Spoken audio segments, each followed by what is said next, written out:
From Fox 8 Sports, this is the Overtime Podcast. From the Fox 8 studios in New Orleans is the Fox 8 Overtime Podcast. I'm Vasilios. That is Sean Fazan. Remember to like, subscribe, rate, and review wherever you're listening to or watching your podcast. And if you are watching on YouTube, make sure you hit that little bell notification button. You get updates anytime we upload a new podcast. Sean Fazan, we entered the third week of Saints training camp. It's the slog is there. We're getting towards, absolutely. We're getting towards the first preseason game.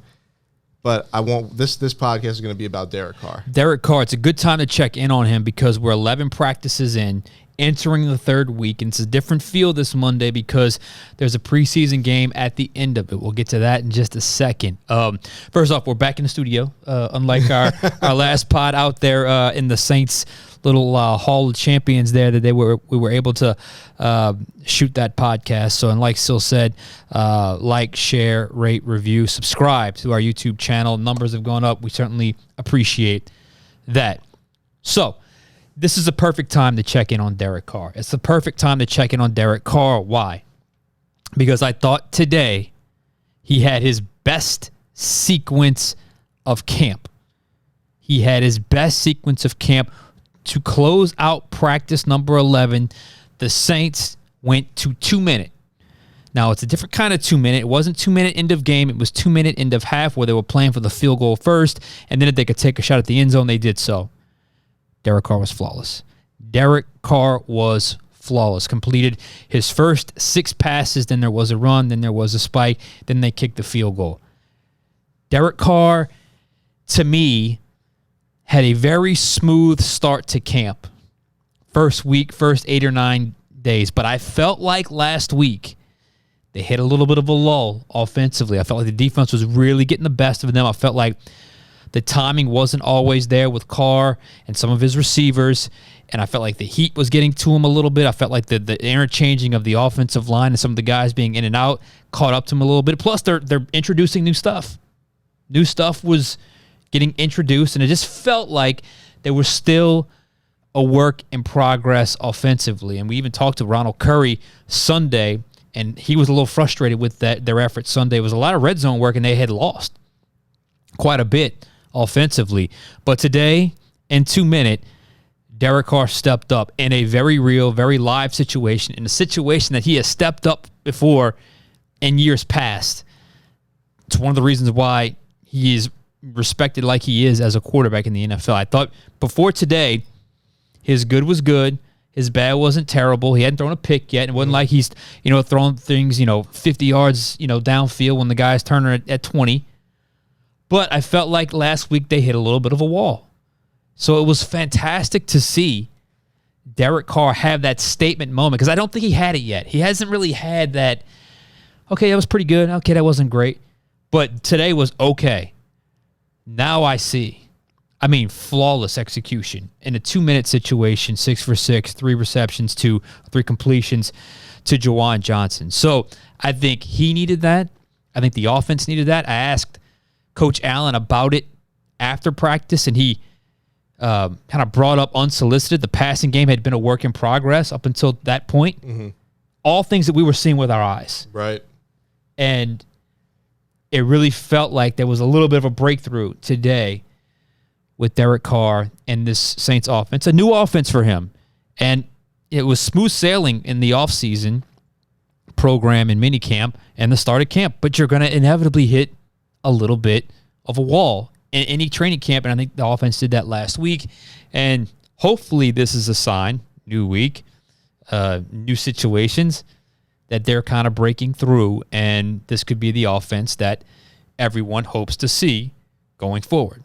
You talked about new offense, new location, new coaches, new cast of characters. Has he been building any chemistry with those guys? With the guys he's throwing the ball to? Yes, and he's flown under the radar, and shame on me for not bringing this up more because he's popped every single practice, and it's abundantly clear right now, he's the guy Derek Carr trusts the most. It's not Olave. It's not Thomas. It's Juwan Johnson. That's the guy right now. He has the best, the most, and the top chemistry with of any other pass catcher on this roster. A big pass catching tight end, something he's had a lot of in his career. So right now, that's become option one for Derek Carr. Juwan Johnson, who had an incredible catch in 2 minutes. It really was the catch that set up the score. Down the seam, had Pete Werner in coverage. It wasn't bad coverage. Derek kind of let it fly. Juwan goes up and gets it, kind of makes an adjustment. I think he almost kind of landed on his back when he makes the catch. Gets on the plus side of, I think, the 40 or the 30. And you're in business at that point. And they were able to, kind of get down closer and closer to hit the field goal to, get 3 before halftime in that simulated situation. The other guy, I mentioned him a few minutes ago, the other guy's Chris Olave. It's a shame Rashid Shaheed has missed the last couple practices, and he could be out, a little while longer. But right now, the top receiver on this team is Chris Olave. Sure. Pass catcher-wise, it's Juwan Johnson. Purely receiver, it's Chris Olave. They've had a connection today, had a one-on-one play today where Olave went up and got it over Alontae Taylor, which was certainly a good sign because contested catches was really where they wanted him to focus. He's been smooth. He's been running routes at different depths. In the 2-minute drill, he caught a slant early. He can work the middle of the field. He can get downfield as well. He's very smooth, kind of a gliding style runner. But I think they wanted him to get a little more physical. He's done that without losing the characteristics that made him special. And I said it before, and I will say it again. People were way too casual about the rookie year he had. He was outstanding last year. And it was almost kind of a shoulder shrug, okay, whatever, because of the emergence of Michael Thomas and Shaheed has been kind of a story everyone's following. That I think he's been the forgotten guy, not in my eyes. To me, he has been the next one up in terms of, if I'm going to be honest and say Juwan Johnson was option 1 so far, Olave's been option 2. When it comes to wide receivers, I think right now he's the top dog. What doesn't surprise me is that we talked about Derek Carr's affinity for throwing to the tight end before. He's got that touch over the middle, inside the numbers throws. He excels at that. What does surprise me is how you didn't really just mention Michael Thomas. And so what's going on there between those two, and what can be done? Okay, I'm glad you brought it up. I think this is a worthy topic. They want it to work so badly. They're trying and trying and trying. There was a couple times last week, like I mentioned, they hit that lull. What was almost like they were forcing it a little bit. Almost every team period where there was a pass on the first play, it almost always went to Michael Thomas. It's just not there yet. It's coming. It's just not there yet. There are some times where you see Michael get a little frustrated that it's not there yet. And I understand why. He's so used to a certain standard that now that he's back and he's healthy, he wants to just kind of pick it up where he left off. And you got a new guy in there, man. It's ball placement. It's it's route depth. It's all those things that you got to get down to get this connection down. And they're trying and trying. It's just not there yet. 11 practices in. I don't know if they wanted it to be there by now, but I think it can get to a certain spot at some point. I do think, though, what they can't do, the forcing aspect of it, I think is probably going to have to cool off a little bit. It's going to have to happen a little more organically and just kind of let nature take its course, if you will. I do feel like there were a few times last week where it was blatantly obvious they were trying to work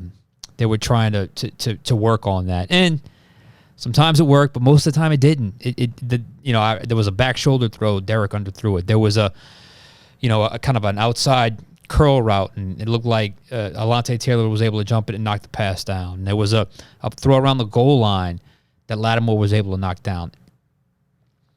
It's just not there right now. Yeah. So I think that's certainly a huge storyline to monitor as we get closer and closer into the preseason and into the regular season, obviously. But as we sit here right now, I think we just got to be realistic. It's just not there yet. So as we sit here right now, Sean, and you mentioned the preseason, Dennis Allen was speaking today that he said that we're gonna see our guys, and that's a quote, yep, in the preseason. Derek Carr playing in the preseason seems like a really huge deal. Huge deal. And it was one of those things. It's early in the week, so I know it's a game week, but it's very early, and preseason's different. You don't really get to a game plan until like a few days before. You don't really you're game still going plan. through install and You're everything. still going through like the heavy, and there's like, Monday to Sunday in training camp is like a year. It's like a year of time in between.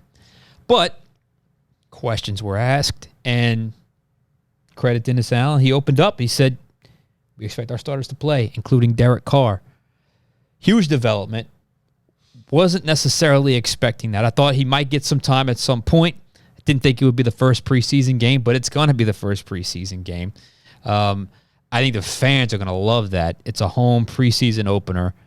I think he needs some time on task with his guys. I think certainly coming out in the Superdome, and it's a brand new organization. He's been in another organization for so long. I think there's some validity to that, and I think there's some things that you can't replicate in practice, to where the first time you see it is in the regular season game. I do think there's a little bit of let's get used to this. Let's game speed. Get on the speed, same speed and same wavelength with our guys, but also in our home stadium with our new crowd, and let's just see what that feels like on a very small scale, but and against a team he's familiar with. And I love it. I absolutely love it. Now, I wouldn't expect more than one drive, 10 snaps, 12 snaps, and he didn't commit to game 2 or game 3. The difference is, for game 1, there are no joint practices, but game 2 and game 3 there are. So there's a lot of work you can get done in those two sets of joint practices, Derek Carr and the rest of the stars, to where I'm not sure if the same formula applies to week 2 and week 3 of the preseason. But for week 1, I like it. And it also kind of goes to show you, like I talked about earlier in the offseason, this is Dennis Allen's team. And, I'm not sure Sean Payton would have done this. I said his name. I wanted to say the former Saints head coach. Just kidding. But I think this is another one of those, DA opens each press conference with valid injury information. He tells the truth about preseason plans. And I think this is a different approach to preseason than the guy that coached before him. So more power to him. Obviously, there's the injury risk, but they've been, the dog days of camp have caught up to them a little bit right now anyway. It's football. There's going to be contact. So I think the idea of playing those guys and, just getting more reps together, which you're going to need, I think it's worthwhile, especially if it's only for a limited amount of snaps. Yeah, I mean, I think that's we're looking forward to the preseason game, which you're going to be able to catch on Fox 8 and pregame, halftime, and postgame coverage. You're going to be on the sideline. We're going to have plenty from you there as well, but we'll have more podcasts as we go through the week to kind of prep you for this week's preseason game against the Chiefs. Remember to like, subscribe, rate, and review. You can find us wherever you listen to and watch your podcast. For Sean Fazan, I'm Vasilios. We'll catch you guys next time.